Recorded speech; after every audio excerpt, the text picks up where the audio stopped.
continue fazendo isso, faça com que tal coisa aconteça. E Deus é interessante como Deus, às vezes, Ele responde a nossa oração e faz milagres, não por causa da nossa fé, mas por causa da nossa incredulidade. E aí, era algo que humanamente falando era impossível daquela resposta vir. Quando dá 15 para meia-noite, essa pessoa recebe o sinal que Deus mandou. Aí ligou para mim: pastor, você agora descansa, segure, porque Deus já disse para você o que é. Aguarde.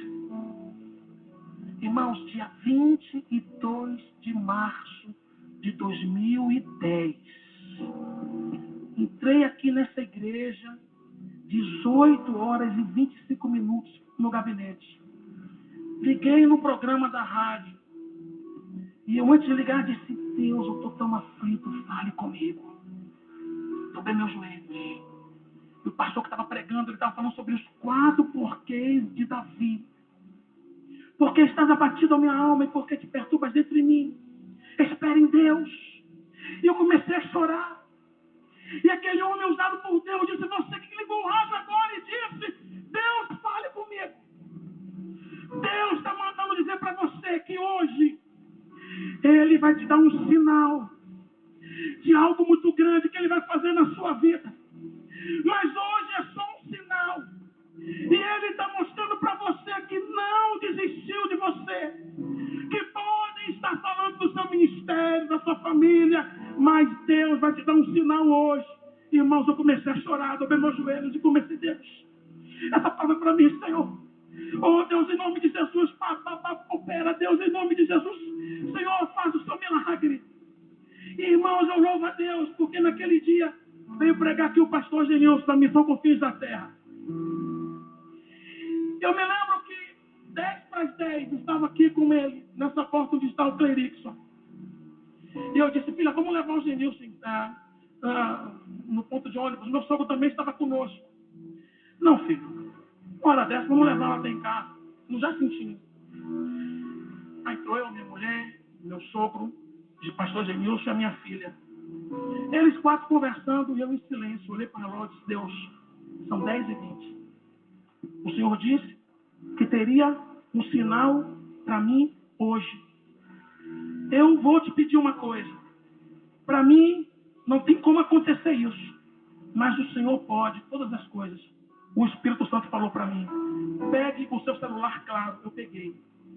Essa pessoa que estava na ligação não atendida da Claro, ela só liga para o meu TIM, porque ela tem TIM.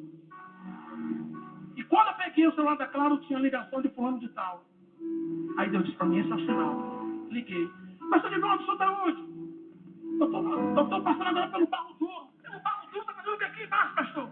Não, eu vou levar o pastor Genilson em casa, pastor. Quando o senhor levar, volte aqui em casa, eu quero falar com o senhor. Aleluia. Cheguei na casa dessa pessoa. Ela disse: missionária, fica aqui com a Leninha. Quero conversar com o pastor. Pastor, quais as necessidades da igreja? Eu disse: essa. A pessoa tirou um cheque,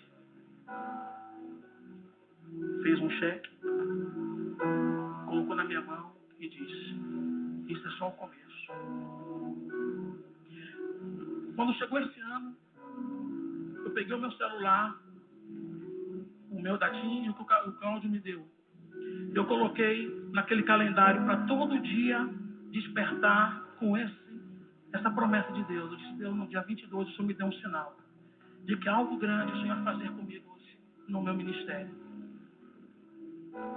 Irmãos, quando você se aposta de algo que só é verdade pela fé, aquilo muda paradigmas. Você começa a viver além da realidade humana. E hoje, não sou eu só que estou vendo, não. Você está aqui, você está vendo o que Deus está fazendo. Nessa reforma que estamos fazendo aqui, não tem 1 centavo desta igreja. Deus trazendo, Senhor. E Deus dizendo assim: eu não desisti Paulo entendeu o seguinte: eu não posso andar sobre as águas, mas ele pode. E com ele eu também posso. A coisa está difícil para você. O que Deus está falando para você? O que Deus está falando para você? Essa é a verdade. Aleluia. A verdade de andar por sobre as águas. Não é aquilo que você está vendo.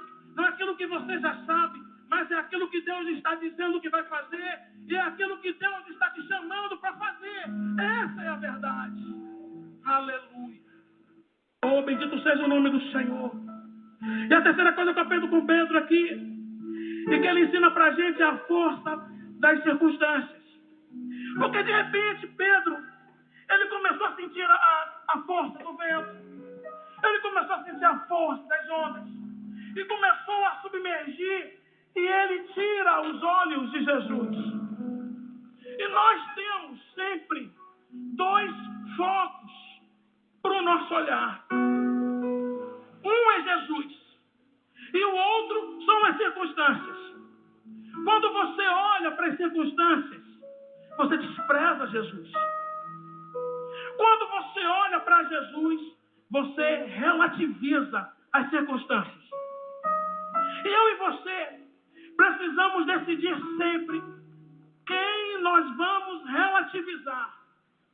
Se Jesus Cristo ou as circunstâncias.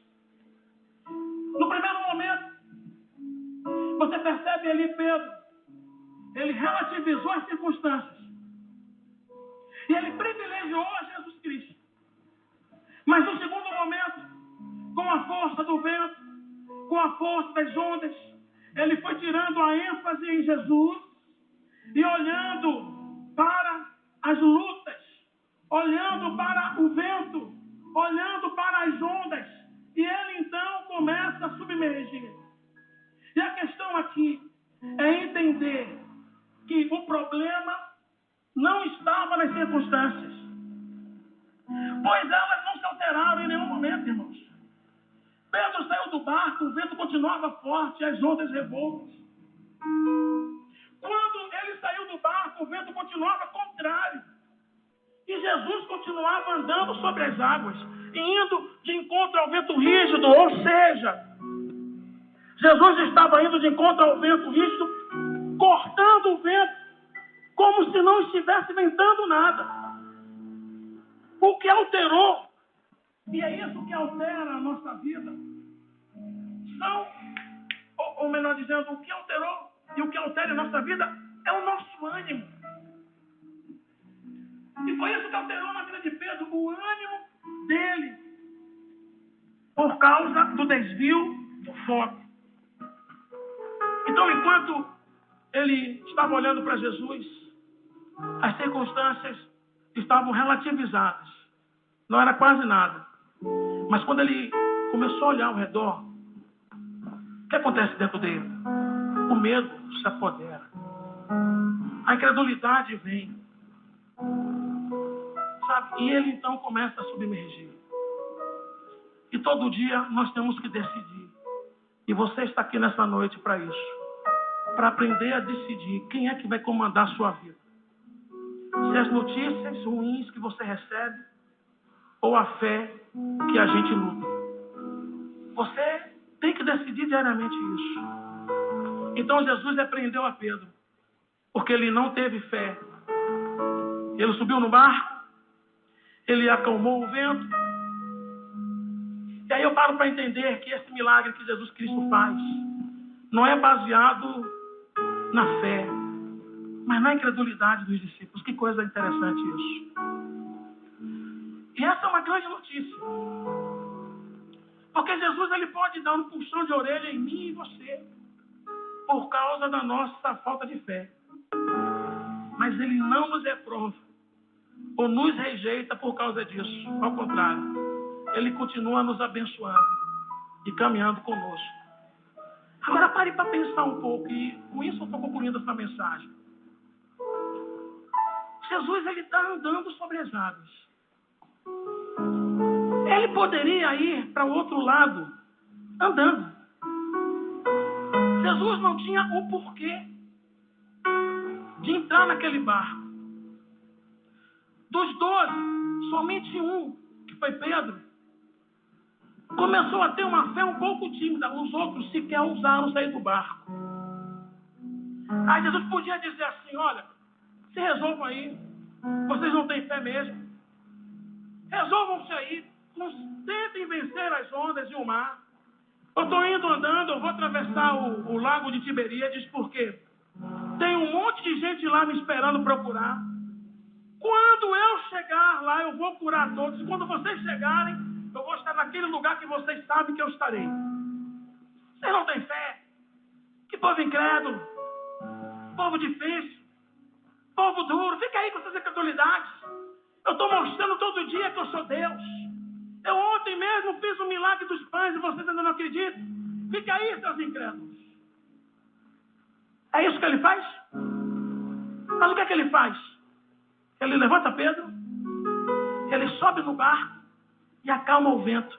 Esse milagre foi feito por causa da fé ou por causa da incredulidade? Da incredulidade. Foi os discípulos. E aí eu tenho algo que Deus falou comigo. E algo que Deus quer que você segure isso no seu coração. Porque, às vezes, irmão, nós somos assim. A nossa fé, ela é tão